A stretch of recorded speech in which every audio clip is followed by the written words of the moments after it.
How do you tune into your intuition when you're feeling lost? And how do you tune into your intuition when you feel like your past has destroyed your ability to recognize and to trust your intuition? And today I'm going to be going over a few of those key points. So keep watching. Hi, my name is Rhonda, and I'm a women's illumination coach. And today I'm going to be talking about how to tune into your intuition, especially if something from your past has destroyed or misled you into believing that you either don't have intuition or that you don't trust your intuition. So when I think about not trusting my intuition and things that have affected it in the past, the word narcissist comes up for me. That is one of the main reasons why I lost a sense of trust in my intuition after I finally figured out how to recognize it. And it wasn't that I didn't have intuition, it was that I didn't trust it anymore. I had dated a narcissist for about a year and a half on and off, and being in one of those kind of relationships will completely destroy your intuitive nature and lead you to not trust anything that you say or that you do or what you see or what you hear. Or at least that's what happened to me.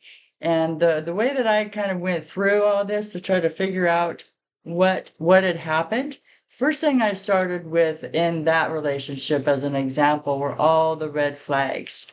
I went through, and this was looking back at the past because at the time, it's just a huge mess. I mean, your head is just, on overload and doubt and shame and guilt. And so it wasn't during that time, but it was in looking in the past where I saw red flags. And there were many, many, many, many red flags in that relationship. Probably I had a truckload of red flags that I completely ignored. And so what I did is I went back and I would pick out a single event or something that would happen and kind of dissect it. And I had to do that to be able to make sense of it and to see what my intuition was telling me, because a lot of times when our intuition is screaming at us, it's for a reason, and it will do it over and over and over and over again until we pick up on it. Hopefully eventually we would pick up on it. The option of not picking up on it is severe, emotional abuse, hopefully not physical abuse. But I went through and I picked out all of the red flags in the relationship, and what I felt, what did I feel at that point in time? Did I get that feeling? Did I get something about intuition? Was something warning me?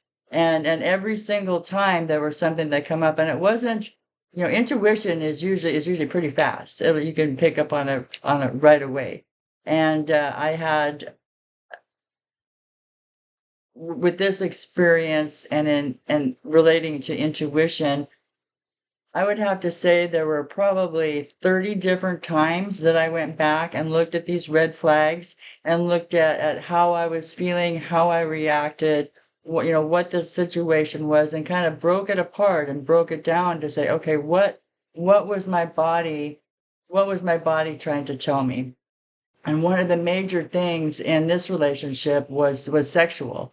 And the first couple of times that we had sex, it seemed like everything it was okay. I don't, not to go into details, but it was okay. And then it was about 7 years ago, I think, and I just started going through menopause. And I was in a very good place in my life, though. I had friends, I was hiking, I had a job that I loved, I was making good money, I was living in the community that I was raised in, and everything seemed to be going really great.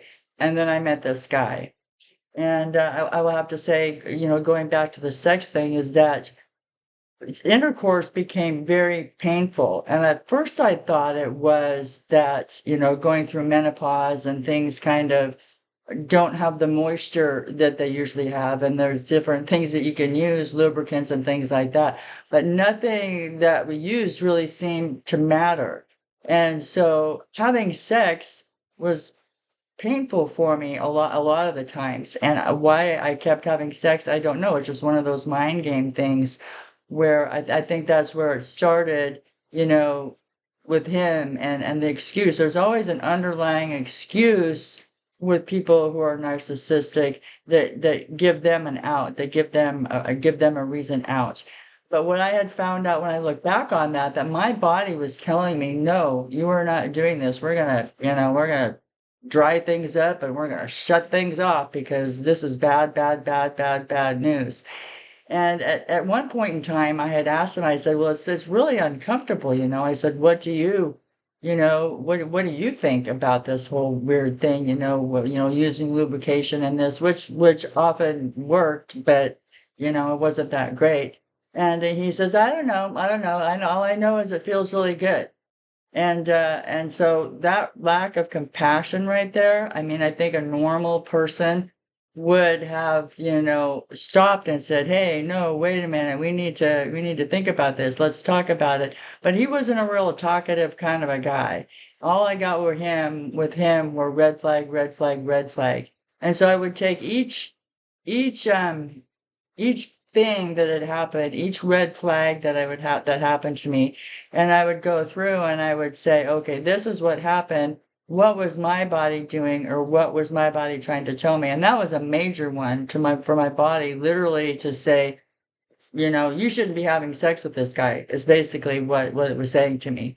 And I still didn't figure it out. I did later on, and like I said, it was a longer story than I talk about right now, but I finally got to the point where I said, "Well, I'm not going to have sex with you. I mean, it's painful. I'm not going to have sex with you, and that's just all there is to it. But we can be friends." And at the end of the relationship, that's kind of what it was for about the last 4 months that we were seeing each other on and off. Is that I said no sex. I mean, I finally just said no. This is ridiculous. This is crazy. What am I doing? And so there are things from our past that are going to make us not trust our intuition. And I had to go back, like I said, step by step by step by step of each thing that had happened with him that was a red flag. And I had to examine my emotions, at that time. Taking the situation, there was a time when we had gone up to the lake to visit some friends and gone for a boat ride up there, and my friends who were a couple had a friend up there who was single, and she had a trailer up there, and we had gotten off the boat, and she wanted me to come take a look at it. And I said, "Oh, not right now, I'll do it later." But this guy I was dating said, "Oh, okay, well, I'll go take a look at it. I'll go look at it." So he went there and looked at it, and I really didn't think anything about it until he told me when we were driving home that my friend's friend had tried to hit on him. And the very first thing that came to my mind was, that's not true. That can't possibly be true. I don't believe that for a second. But at certain points of the relationship, there's so much doubt that I just kind of let that go. But then my friend came to me and said, "Oh, well, so and so, her friend said that my ex-boyfriend was trying to hit on her, and so he flopped it over." Well, that was a big red flag, and I think at that point in time, I mean, I knew that he was lying. I knew that he was lying because when I went back and when he said that to me, the first thing I thought of was, no, he's lying. I don't know this woman very much, but I know that that's not true. And then when it was flipped around, then I started to doubt. I started to doubt my friend. And with that, what narcissists do is called triangulation, when they try to make you jealous. That's basically what triangulation is. They try to bring somebody else in, or do something to cause jealousy. And so when dealing with narcissists, I think that's kind of almost one of the easier ways, if you sit down and you write down what those red flags were and you think about what your emotions were around them. And this process is to be able to recognize now in the present and what may come up in the future. If something comes up, that you recognize that feeling again. You have to go back and reconnect, not to necessarily drag up your past, but drag up the intuition, the feeling, that intuitive nature, and start to recognize that when it happens again. And intuition isn't something that should be trusted blindly, so to speak.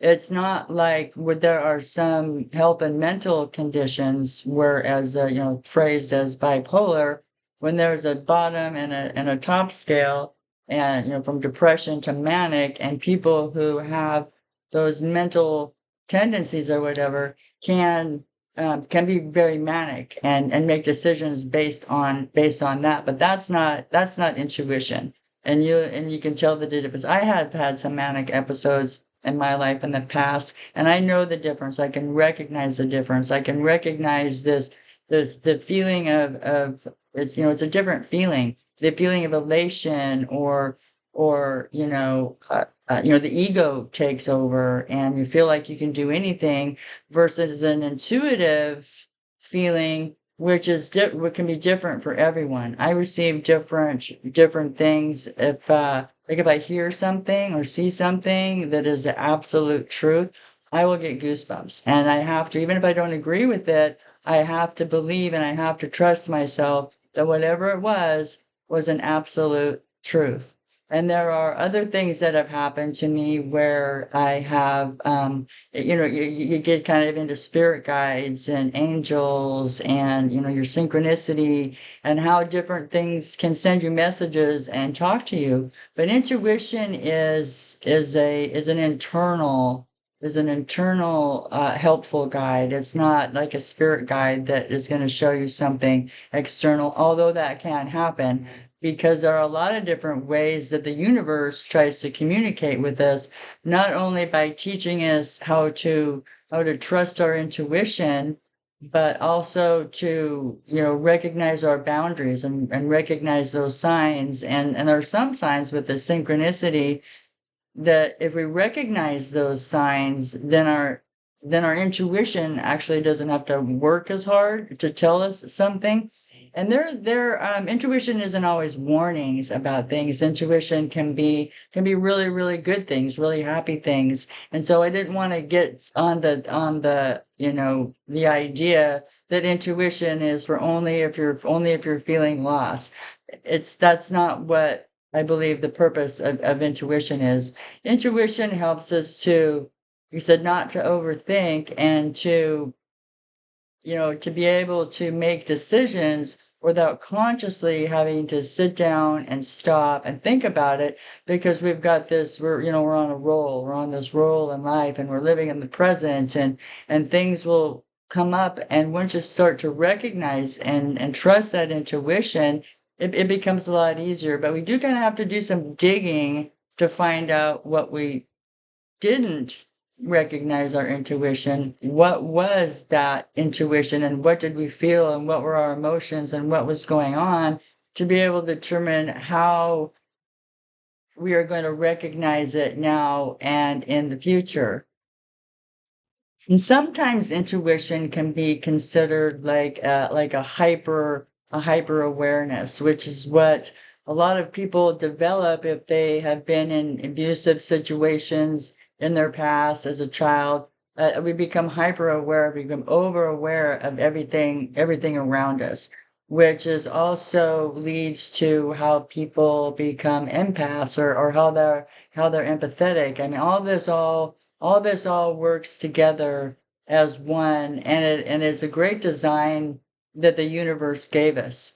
But to be hyper aware, I think, also gives us um, another option, or another ability to kind of hone in on that intuition, because we are extra aware of everything. We just have to make sure that we're not taking in too much of that other stuff that causes baggage and is going to, load down our intuition. And that's one thing that, like I said, dating this guy, I mean, it came up over and over and over and over again. And I ignored my intuition every single time until it got to be the last couple of months. And then, I was pretty messed up in the head at that point, because that's what they do. But I was able to kind of see through the fog a little bit and pick out some things. And that's when I kind of started thinking about, um, how am I going to get my head on straight again? Sometimes it happens so gradually, you don't even notice the change.